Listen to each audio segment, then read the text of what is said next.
Hello dear student, good evening to all of you. आज हम पढ़ेंगे टेंस।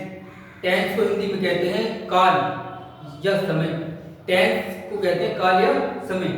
तो प्यारे बच्चों, ये जो टेंस होते हैं ये तीन प्रकार के होते हैं: प्रेजेंट टेंस, पास्ट टेंस और फ्यूचर टेंस। अब इसको हम हिंदी में पहचानेंगे कैसे कि प्रेजेंट टेंस है या पास्ट टेंस है या फ्यूचर टेंस है। तो इसके लिए होता क्या है कि वाक्य जो सेंटेंस जो वो होता है, वाक्य जो वो होता है उसके आगे में होता है, हो और हूं। अगर ये चीज हमें मिलती है तो हमारा टेंस का होता है वर्तमान काल का होता है, यानी कि प्रेजेंट टेंस का होता है। जैसे यह किताब है, यह बस्ता है, ये बंदा है, या वह स्कूल जाता है। तो जब है आता है तो हमारा सेंटेंस किसका होता है? प्रेजेंट टेंस होता है, यानी वर्तमान काल होता है।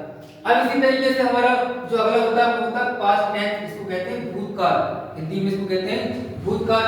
तो इसके वाक्य के अंत में था, थी, थे, आ, ई, ए, या, ई, ये आदि शब्द आते हैं।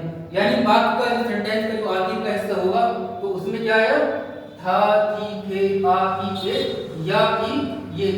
और इसका उदाहरण बच्चों है तुम स्कूल गए, यानी ए आ गया इसमें। और इसमें भी हमारे लिखा हुआ है ए। ऐसी होता है वह खाना खाता था, है नहीं, हम स्कूल गए थे, तुमने पानी पिया, या। तो इस तरीके से ये हमारा होता है। अब इसी तरीके से हमारा जो तीसरा होता है वो होता है फ्यूचर टेंस। इसको कहते हैं भविष्यकाल। वाक्य के अंत में गा, गी, गे आदि शब्द आते हैं, यानी इसमें गा आएगा, गी आएगी और गे आएंगे।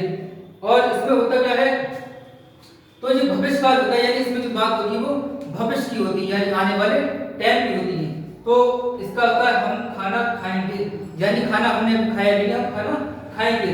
तुम स्कूल जाओगे, तो इसमें गा आ रहा है। तो इस तरीके ये हमारे होते हैं। तो अब होता क्या है कि किस टाइम पर हम क्या बात करते हैं, इस चीज के बारे में हम जानते हैं। जैसे प्रेजेंट टेंस में हम जो बात करेंगे, प्रेजेंट भी करेंगे, वर्तमान भी करेंगे, अभी के मौजूदा स्थिति में। जैसे अभी हम जो टेंस पढ़ रहे हैं, ठीक है। तो पास्ट में क्या था? भूतकाल में हमने कल सेंटेंसों के बारे में जाना था, तो था रहा है।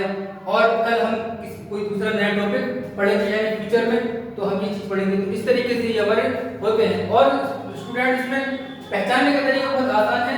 जो सेंटेंस का आखिरी का वर्ड होगा है, हो और हूं, तो ये होता है प्रेजेंट का।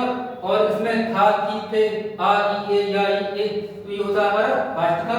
और जब गा, की, के आता है तो हमारा ये फ्यूचर का होता है। तो प्रेजेंट को हम कहते हैं हिंदी में वर्तमान काल, पास्ट को कहते हैं भूतकाल और फ्यूचर को कहते हैं भविष्यकाल। आई होप हम लोगों को ये समझ में आया होगा। Thank you.